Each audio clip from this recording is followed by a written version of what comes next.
So I have to do Do the your dance. dance again. No, it makes me look silly. I'm like trying to pretend that you're like a kid. Anyway, so I'm wearing my hat today.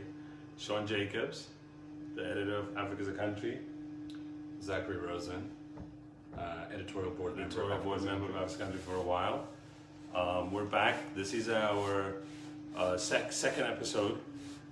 We try to do this normally on a Friday, but we're doing this on a Wednesday this week because Zachary is graduating from a master's in international affairs at the New School in New York.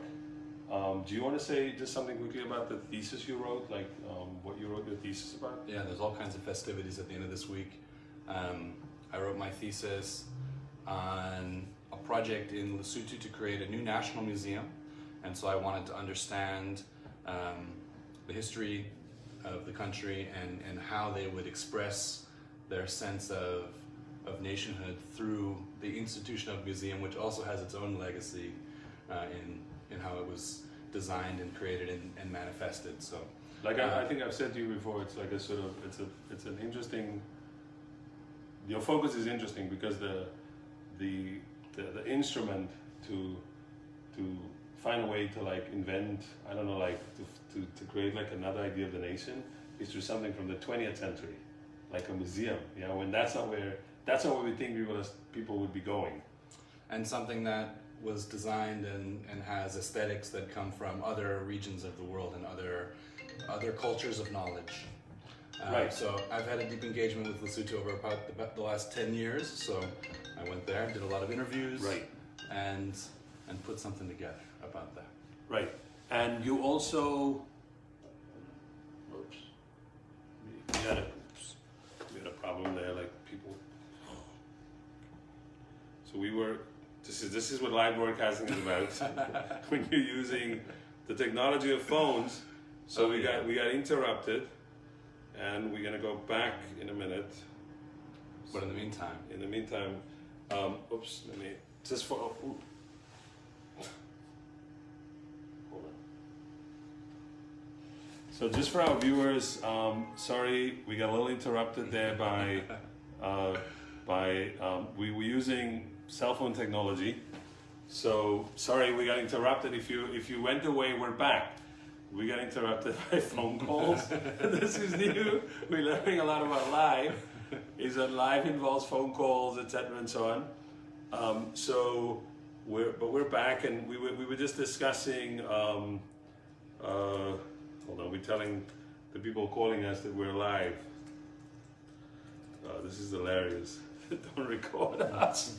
Anyway, we were just to recap there. I mean, I like this idea of your thesis about this debate about like, can you, are museums still valuable? And I think this comes from a debate that Benedict Anderson's Imagine Communities, and at the end of his book, right, he discussed museums.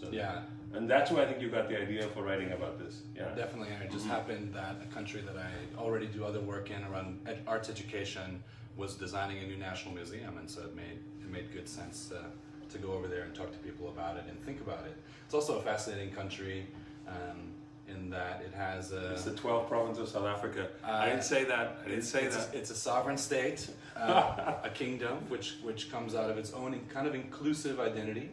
And yet they've had... there's a debate about that. This is what I'm saying. And yet this is the ethos of the nation. And yet they've had different waves of migration. It's always been a collective of different groups under the banner of Basotho.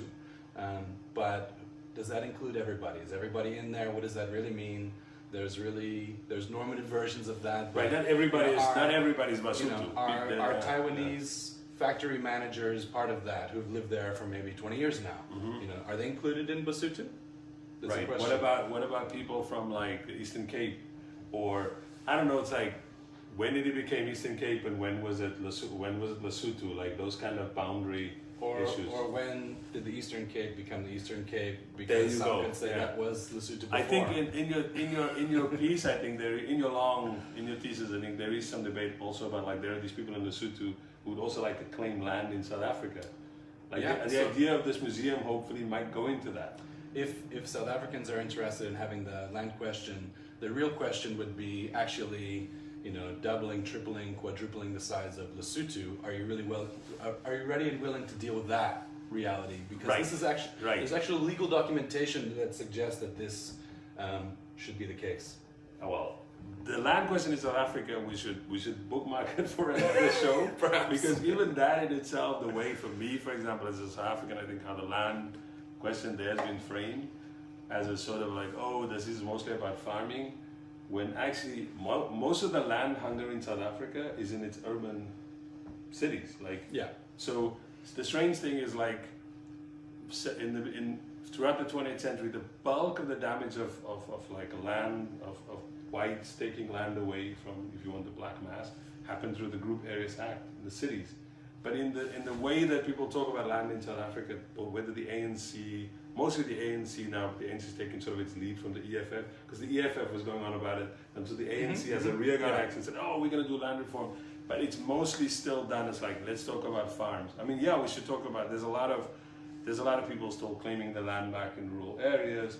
There's a lot of debate about whether the state, once it gives those people the land back, and that's very minimal, actually then helps them and sets them on their way. So that's a larger debate. But for me, I think at some point we should really have a discussion. Maybe we can invite somebody on or whatever. Yeah. To really talk about how the land debate involves it's about urban land reform, and then there's also in the former homelands, particularly in KwaZulu-Natal, where the obstacle to land reform, of course, it's white farmers or white landowners and sugar plantations and so on, but it's also black people. It's like chiefs. In KwaZulu-Natal, there's a law that's they try to change the law, but I think in a sort of compromise between the central state, the government, the national government in South Africa, and the chiefs in KwaZulu-Natal, I think they gave the chiefs more power over land. So you end up now in a situation where it's like poor black people renting from these black chiefs, They're the landlords, and they're actually making quite a large profit from these enterprises, actually, in the name of traditional management systems. But it's then also linked to a capitalist economy as well. Just to give you just one other thing before we move on to our topics of the day, I just want to, one other thing is my day job, some of you know I work as a professor at the New School, also in international affairs. And actually, maybe at some point also, we might just put we might convince these people. There's a really good student in that program at the New School I really like, Hamda Yusuf, who just made an excellent short film about the Somali community in Seattle. Yep. And it's about the displacement of this community. The city using eminent domain said, "Oh, we want to build like a court, I think they call it like a justice center. And in fact, it's a police station and a court. It's really about policing, and in the process, they sort of uprooted like a whole community, a whole history that dates back. A community that came largely, as I understand it, Somali migrants who came to work in aerospace industries, engineers. Then it was followed by refugees, like through different waves. But they've established actually something quite permanent there. And having that uprooted, they're going to move somewhere else. But her film is a real homage and a kind of just to document that moment. It's a really beautiful piece of work. Maybe at some we might convince her if we could post it on the that'd be great on the site. It also just shows how this community that's been there for so long in this municipality, as changes are being made, there's little to no consultation. They're really not valued or thought of as meaningful members. Correct. Yeah. And so they end up being displaced from gentrification. Correct. So okay. So we have a bunch of topics that we want to, not a bunch, like a few quick topics that we want to get through, because we don't want to like say, oh, we're going to discuss these 5 or 6 days and then we never get to them.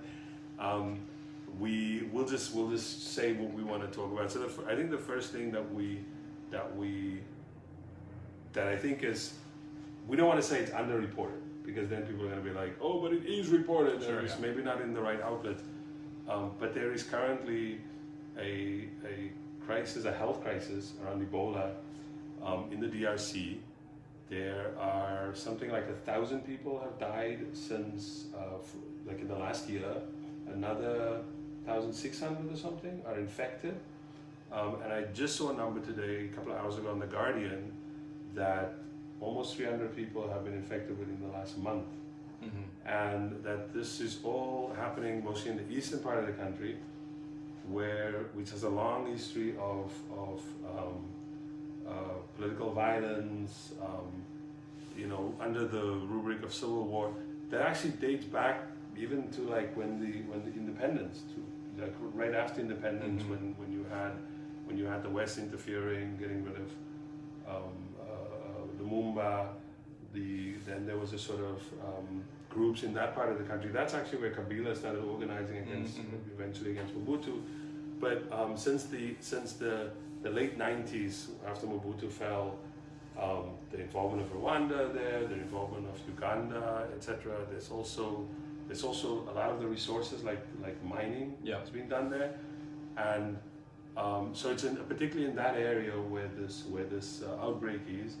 And humanitarian workers, health officials, my sense is that the Congolese state is not very good at dealing with this crisis, and that outsiders are doing much of the heavy lifting, are saying that it's become very difficult to arrest this crisis. And they're saying that there's like a number of factors, right, that impacts this. Yeah, health facilities are being attacked from time to time, disrupting operations, having them be shut down for days at a time, and there's reasons that these things may be happening. Right. So some of the, and I've seen, and I'd recommend Christoph Vogel, who's a contributor to Africa as a Country. I think he's at what's called the Congo Research Group at SOAS, which we should bookmark this for another time, which actually is called the School of Oriental and African Studies. Yeah. I know in South Africa people are saying like, oh, we should change the name of Rhodes. Rhodes is now the university currently known as Rhodes. Maybe somebody should start a campaign at SOAS saying like, yo, this name. But anyway, Christoph is there, and I just saw an article actually in the FT where he was quoted as saying that there's multiple factors that play into political, economic, social, but he's particularly saying there's a lot of small arms circulating there. There's a link to various groups, armed groups who exploit the local population that would benefit from lack of control during a crisis like this. And he also sort of suggested that there are political motives for people attacking clinics, for disrupting the work. And I think this goes back perhaps to the larger political crisis in the Congo, which is that the term of the previous president, Laurent Kabila, was up in 2016. He refused to step down. That led to a political crisis. He stuck around for like another 2 years while this is so classic, while he arranged the elections with the electoral commission. There's an independent electoral commission nationally, basically sort of making sure, trying to make sure that he's going to win the election. He wanted to run, but first that wasn't going to happen. There was some leaning onto him done by the US and some other powers who benefited, in a sense, their corporations benefited from his rule. He made sure that they made their money and so on. And actually George Kabila, another one, our contributing editor of Africa's Country, did a tweet a while back where you can actually see all the money that Kabila and his family was making with various unsavory characters, mostly American. One actually is an Israeli. They were just making money in Congo, like a lot of it. Also the Mugabe and his whole crew, Emerson Mnangagwa, all these people, they also get implicated in the whole mess. And let's not call it a mess, but just the looting of the Congo.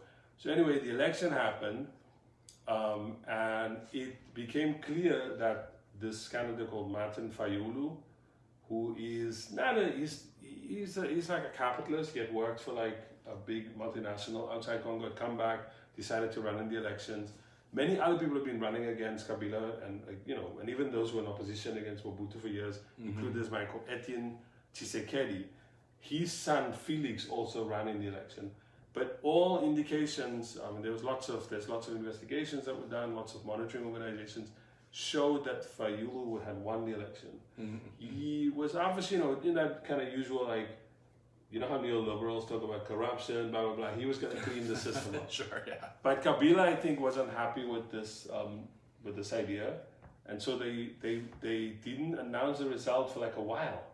I think it might have been like up to a month or something. Mm-hmm.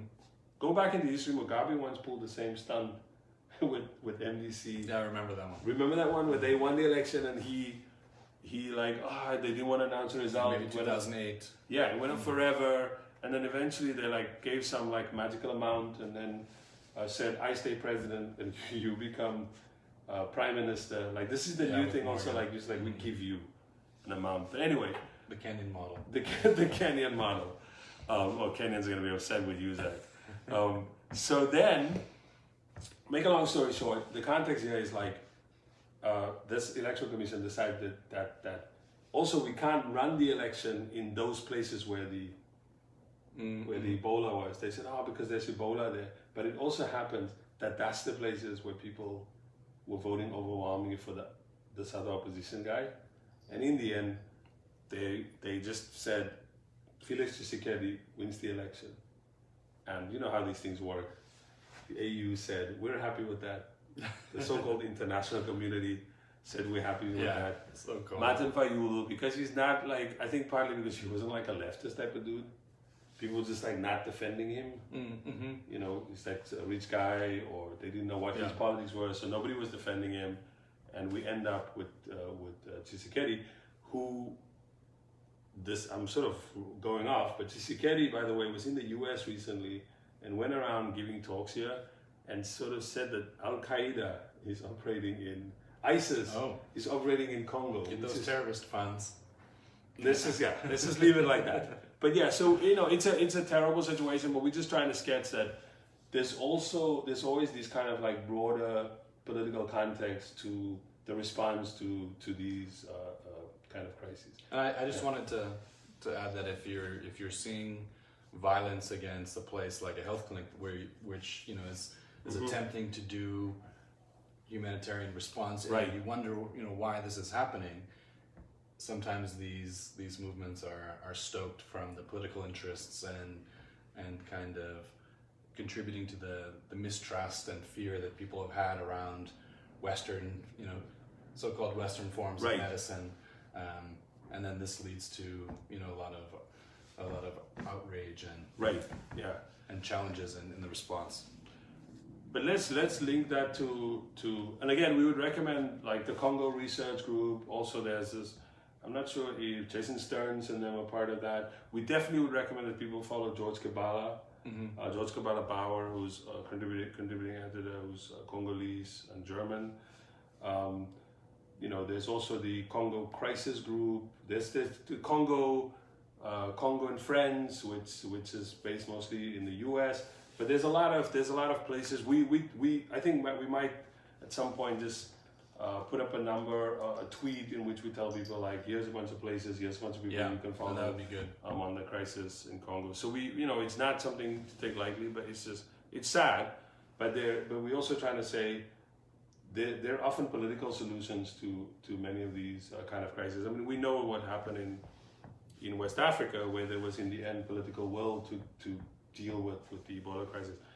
But to slightly change tack, there's some happy Congolese related news, and of course it has to be about football, right? Definitely. And this is the tweet that we want to talk about. We did this tweet over the weekend. So on Sunday afternoon in the UK, or early evening, but early in the morning in the Western Hemisphere, Manchester City, Zach is like football again, won the English Premier League, and the captain of the team is a man called Vincent Kompany, who's Belgian, and they lifted the cup, but someone at Africa's country, we won't say who, felt inspired to tweet the following.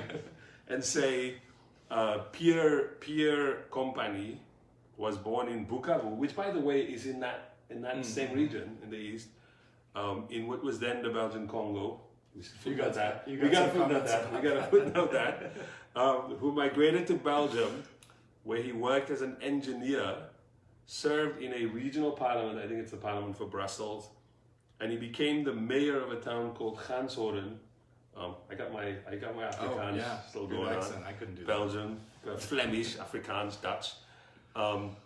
Where he, it turns out, is somebody, I think was a Man United fan, Man City fan, sorry, who reminded us that actually he's also the first black mayor. He was the first black mayor ever in Belgium. In the entire country, yeah. Entire country.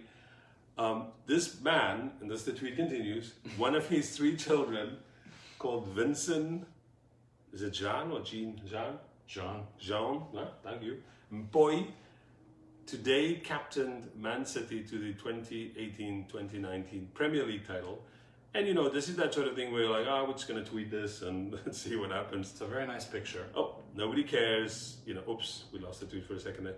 Nobody cares about this. But what is interesting is it really struck a chord with our followers in that we had nearly, as it stands, this was on the 12th, we put up this tweet, we've had 3,477 retweets and 9,038 likes, and it keeps going. So why do you think that happened? I mean, there's a range of reasons for this, like, you know, by the responses that people gave. Yeah.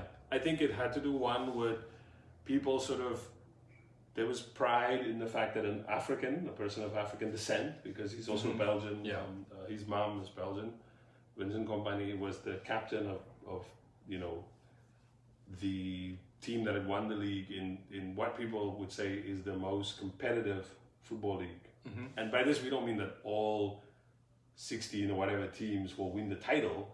It's at least there's like 5 or 6 teams that can win the title. In most other leagues, there's like in the top leagues, there's like 2 teams. Yeah. Spain, Barcelona, Real Madrid, or Germany. I think it's like Dortmund, Bayern München, and what's the Leipzig, which is another complicated political thing.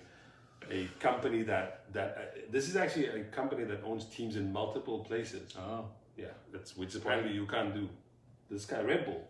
So okay. that's why they call it RB, because there was a ban by the German FA for them not to call it.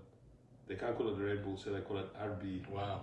Okay. This kind we of have to get deeper into that. We need to move on. The point is, like, it's in the most competitive league, and people, I think, felt very proud by that thing. I think secondly was, and you can see it reflected in the responses, this was about an immigrant story. Like one of the best tweets I remember, somebody said something like, King Leopold must be turning in his grave. Like, I just thought that was like a beautiful kind of like thing. There were others who sort of said like, well, this shows you that like well, there's one person that said like, this shows like if you travel, we must move around. You know, this whole idea of like free movement, free borders, no borders, which is kind of something I believe in. But we also know the current people who run the world don't believe in that. But there were also people who sort of said like, oh, this is another sign as to like, you know, Africa doesn't work, you've got to go somewhere else and make it. I mean, obviously these people don't follow African football because one of the top teams, I'm just saying this for the football types, we've got to move on from this topic. Yeah. Zach is like, let's move on from this topic. No, it's okay. I mean, there's more to say. One of the top teams actually in world football, and one of the top teams in Africa actually is based in the Congo, in Kasanga. They're called TP Mazembe. Yeah. And they've gone to the World Club Cup. So they're not, you know. So this idea that like you can't make it in Congo, it's also nonsense. There's money. I mean, I'd love to hear from Vincent about his motivations for leaving. People amazing. Pierre, exactly, Pierre. Yeah. What's amazing about an image like that is that people project their own ideas and stories onto it, but it's simply a man and his son. And I haven't heard anybody actually describe the real story of how Pierre, you know, came there. I think he came as a student, but it's a lot of other sentiments, you know, being shared and linked to that. Also, I'll note that class. He's a defender who actually is the captain and won. And when I played, I was a defender, and defense is always overlooked. You never score. It doesn't matter about scoring. Right. You're doing other important work, but it's rare for, I think, a defender to be a captain. Correct. And to be respected, because when you do your job, nobody notices. Right. This also happened to me on Mother's Day. So some people reminded us that he had a mother, and that we should thank his mother too, which we do, as we say. But one other small thing before we move on to like our next one of our next topics is that there were people who said, "Why are you saying his father was born in the Belgian Congo?" Yeah, that was an interesting comment. There was a little back and forth on that, and initially we sort of always responded by saying, "Well, it was called Belgian Congo when Pierre was born. It was a colony. Thereafter, it became." And actually, I went and researched this. It actually was briefly when Lumumba came in, when independence came, it was called the Republic of Congo. And then there was a brief period where some people in some part of the country who was fighting with Mobutu referred to themselves as the Democratic Republic of Congo. And then Mobutu made it Zaire from, I think, 65 or something, or 67 till about 90, that's till 97 when he fell. And I actually would recommend the documentary. I love film, and Ozak too. More photography, which we'll talk about another time. We have to have a photography at some point. But there's a really beautiful film called Mobutu, King of Zaire, which is in 3 parts, which is a really tremendous account of those years. Because Mobutu was also complicated. Mobutu was actually the one that brought, if you want, like Pan-Africanism to Congo. With like the whole music thing, it's Mobutu. Like Mobutu, the wearing of a certain kind of aesthetic and certainly clothes, an aesthetic, yeah. which again gets us, not today, but the complicated politics of which probably this is a good segue into our next topic, but the complicated things about clothes, leopard print, style. That's politics. That's a kind of a politics. And Mobutu, it so happened that Mobutu was the one popularizing that politics. And another quick little side note: Walter Rodney, of all people, actually did warn people one time against that kind of politics. That kind of, in 1975, there's a great speech he gave at Howard University, and he said there were people they were sporting Savimbi, African Americans, and he was like, "Nah, just because he's black doesn't mean he's like right. The people that we are probably more closely aligned to, that if we're thinking about the liberation of Africans, should be the MPLA. But the MPLA was a much more complicated political movement. It included whites, it included what people might call Creole, Angolans, and so this, and so there was like that complication. But he was like, no, just because you think, what's his name, Savimbi's wearing Chinese collars and African printed shirts. And, it's very surface level. Yeah. There's more to politics than that. Yeah. But anyway, so there became this whole debate where people were like, you should just call it you should have called it the Democratic Republic of Congo from the start. He was born in the Democratic Republic of Congo. And I think our response is like, in general, for Africa as a country, we can't call things what they weren't called at a particular time. Sure, yeah.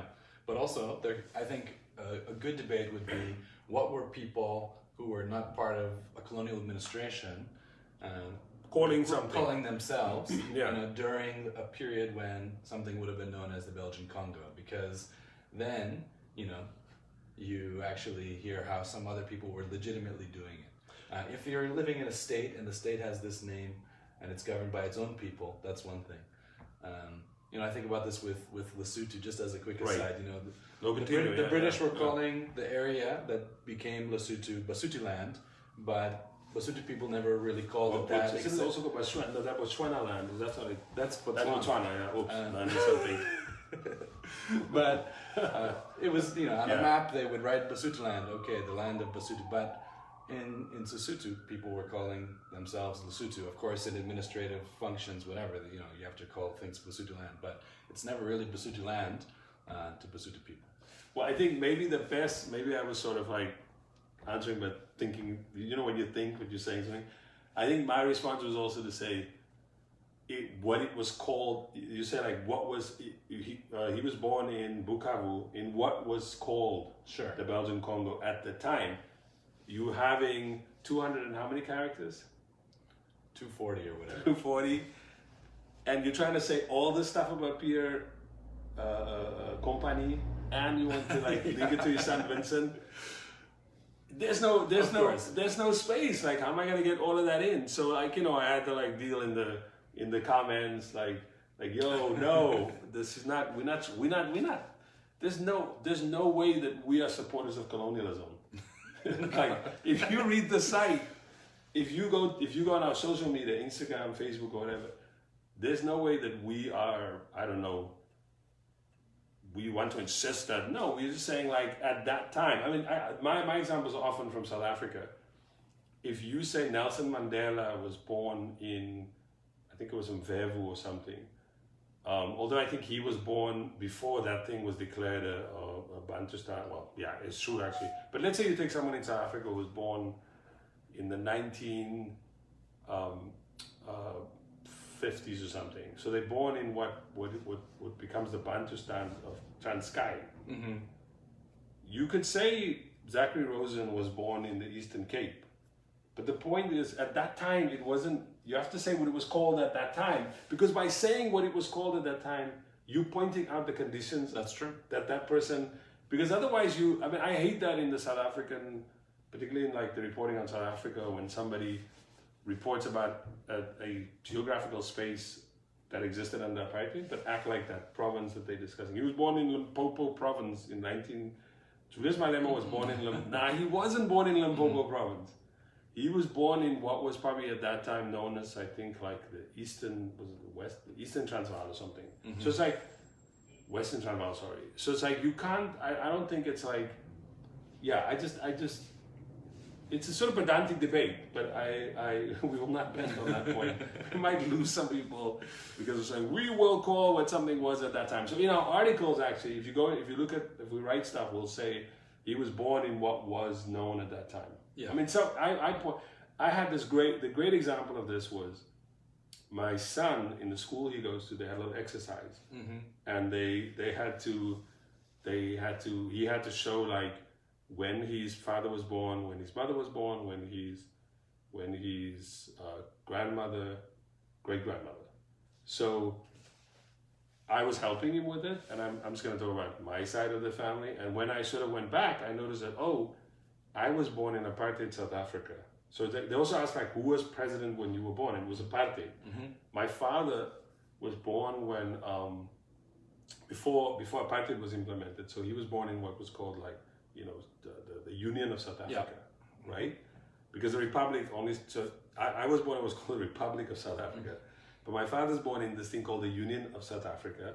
The prime minister was a white man. You have to point, in that way we get a sense of what was happening at that time. Yeah. My grandparents were born in what was the Cape Colony. Mm-hmm. Yeah. Like, do you know what I'm saying? Like, and my great-grandparents were born in, I don't even know them, but I think they were born also they must have been born under British, the British were probably, the British were probably in charge, because I think the life expectancy gets less and less. And probably before them, the others were born under the Dutch. But you have to say that, you can't... It's not to give legitimacy to these institutions, but it's to have a memory. And I think a general theme of the political thinking that is done on Africa as a country is to understand contemporary issues through history and adding this context and nuance to it. And so you have to do that. Before we move on to the next topic, do we want to just quickly shout out some people who are listening? Because I do notice that we have a whole bunch of people that have been listening or checking in, checking out, and sort of listening to us. But I think we have. Do we have the Facebook page or not? You're gonna have to go there. Oh, you're down. Yeah. Okay. Okay, so I'll go quickly. Things are not moving so much on this side. But while we do that, we have one other topic before we go that we want to talk about quickly, because we're trying to keep these programs at this point at like about half an hour or so, because roughly even though we end up going a little longer. But we have one more topic. But let me just quickly see if I could see who's listening to us right now.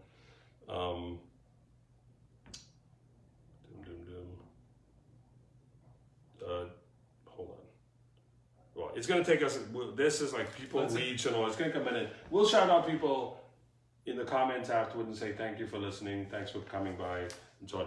So we have one more topic we just wanted to talk about quickly. We're going to talk about Game of Thrones at the end. I don't know. I love the Desus and Mero joke about Game of Thrones, like white people somewhere in Eastern Europe waiting for, I don't remember who it was, to perform an Afro-punk. Or he just had like a convoluted joke about, I don't watch Game of Thrones. Is that technically a spoiler? I don't know. I don't watch Game of Thrones. I don't get the hype. I don't watch it. There's like people now catching up and whatever. Well, I'm not a... There's been some interesting, compelling family stories that have been building for years, although it sounds like everybody hates this season and they have drifted from the original text, and so now it's just ridiculous fantasy that doesn't make any sense. I will still say it's still The Wire. That's your show? That's my show. Yeah. It's The Wire. It reminds me a lot of how I grew up. When I grew up in Cape Town, so like I'm with The Wire. I love The Wire. It's like The Wire is like the height of television. I'm also not. My wife also always makes fun of me that, like, because I was like a grew up in apartheid. There was no imagination, which, as it turns out now, there's all these new books now where people are like, there's imagination. There was imagination. We did have fun. Of course, I had fun. I'm not saying that, but we didn't like dream we could be like, I don't know, on the moon, or you didn't like write or read a lot of fantasy. You know what I'm saying? Like. Yeah. Like about worlds that doesn't really exist or whatever. You were just like, I'm just trying to stay alive in this messed up thing that I'm in. I don't know. I just don't get it. And then people are doing things like Jon Snow would have voted for Bernie or Bolsonaro, or I'm like, so today I saw like Jon Snow would have voted for X or something, and I was like, I need to Google who this is. This Jon Snow from Channel 4? You know, the news guy? It's like, they're talking about Game of Thrones. That's I don't get how it. Touch you are. I don't get the Game of Thrones things. Anyway, so we have one more topic which we try to end with by recommending a piece. Yeah. That's on the site that we want people to follow. So the thing we want to just quickly summarize and just we're not going to go deep into it, but it's do you want to just intro it, or do you want me to go? Go ahead. You go for it, and then I'll make some comments. Okay. So this is I think about 2 weeks ago, maybe, we ran a piece by Panas Shigumatsi, who is from South Africa, but is also Zimbabwean. I like this kind of like this new kind of idea of the new kind of South African, which is to reflect the migration after apartheid. I mean, this is on the site. I have a piece from a while back. Actually, it was started by Sisonke. This is a quick little footnote again. About the whole idea of like the notion of the South African nation, like the South African nation being more inclusive, because it seems the South African nation sort of cuts off everybody who arrives after 1990, I would say, and some people would argue after 94, that they can never be part of the nation, particularly black people from the rest of the continent. And I have another thing, but I will keep that to myself because I'm trying to write about one other example. I'll tell you afterwards. But anyway, Panache wrote this piece called Why I'm No Longer Talking to Nigerians About Race. And she is a sort of product of the Fees Must Fall movement in South Africa, which some people might argue, while they did talk about free public higher education, they talked about sort of the effects of neoliberalism on campuses, like the outsourcing of the workforces, the privatization of the university, the privatization of security services. At a fundamental level, they were also sort of challenging like a particular kind of narrative of politics in South Africa. Some people might say they brought back race into the conversation. They were very much influenced by the ideas of Steve Biko. Some were very influenced by Pan-Africanism. And also they were, this is not original, but they were also heavily influenced by what was going on what's been going on in the US over a long period, starting with sort of the politics of the late 80s, early 90s around identity. So they sort of brought that back into South African politics. And in any case, so the piece is really that she goes to a literary festival, AIAC literary festival in Nigeria, where she's sort of like a little upset that the Nigerians are talking about police violence and they want to talk about it in the United States, about Black Lives Matter. And she just came from South Africa and she's like, yo, we should talk about race in Africa. And so the piece kind of goes on like, the piece sort of wants to like understand why Nigerians are like this. And so she goes into like a whole critique of mostly of Wale Soyinka, kind of, you know, saying, you know, when you should read it's fairly nuanced, but you should read the piece if you have time. Absolutely, read the piece. People should read the piece.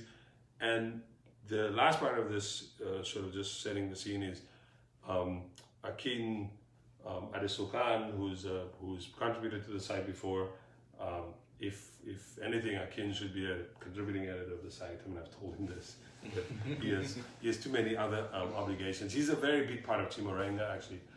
He wrote a response. Well, there was first a response by Saeed Husseini, who's just did his PhD at Oxford.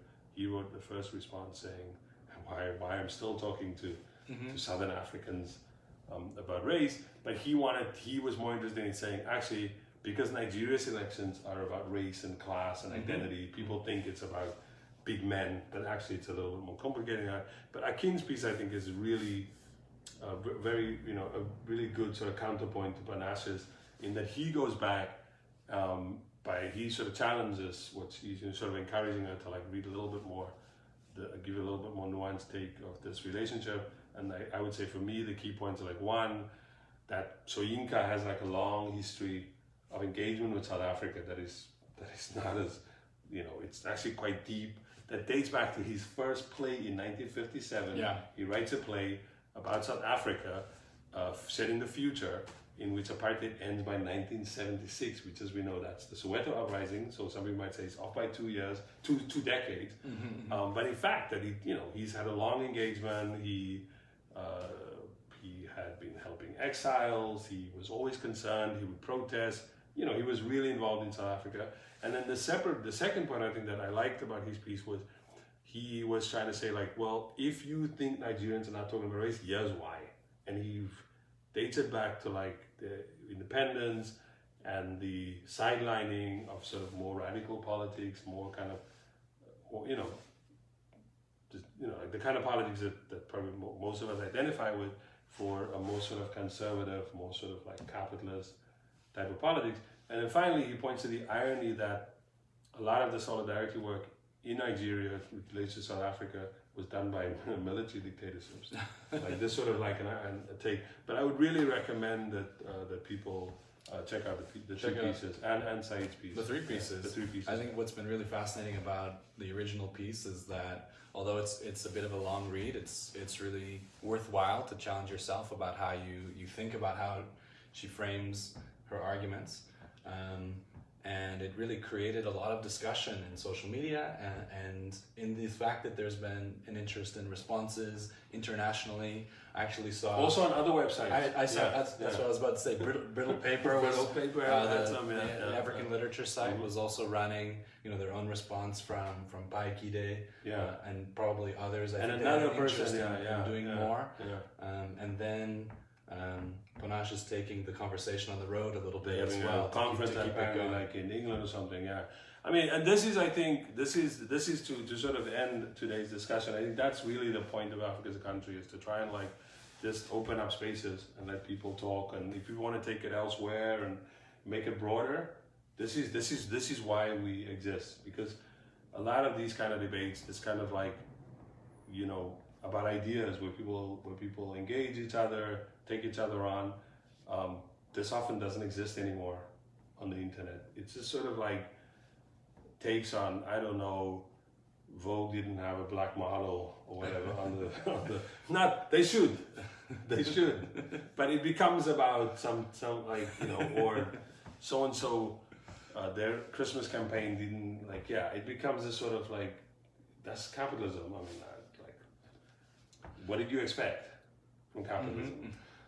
Maybe capitalism should do better, but I don't know if that's what, for me, that's not what it's about. But anyway, that's really what I think Africa's country tries to do. Yeah. And I think it's a space for really passionately argued pieces that may be riskier for like really commercial publications to go for. So there's space there for thinking. It doesn't have to be profitable. It just has to be stoking of ideas and conversations. So making it available, and I think that's a great way to end our episode. We've done episode 2 with veterans now, bro. episode 2. We got to keep improving the technology. We gotta improve it. We gotta improve the technology. You don't want to know how the cameras are set up right now. We don't want to give away. We can do it behind the scenes maybe for next time. We should do it behind the scenes for the next one. But I think we'll be back next week. We'll be back on Friday. Yeah, I think Fridays. Fridays. Maybe we might bring someone if somebody else is around. We might Great to bring have them special in. guests. You have to bring in and liven up the conversation. Maybe up the numbers a little bit by bringing in a guest. But anyway, this was great. Thanks for tuning in. If you missed the whole thing, if you joined near the end, these things are archived if you want on Periscope and Facebook. also on Facebook. Yeah, and I think in the next time, I think we might also include Instagram as part of it. Yeah. Maybe Anyway, even YouTube. Should I do my dance? You're right. More GIFs coming. Oh God! Goodbye, people. All right. I was gonna do like this. Goodbye. There we go. Excellent.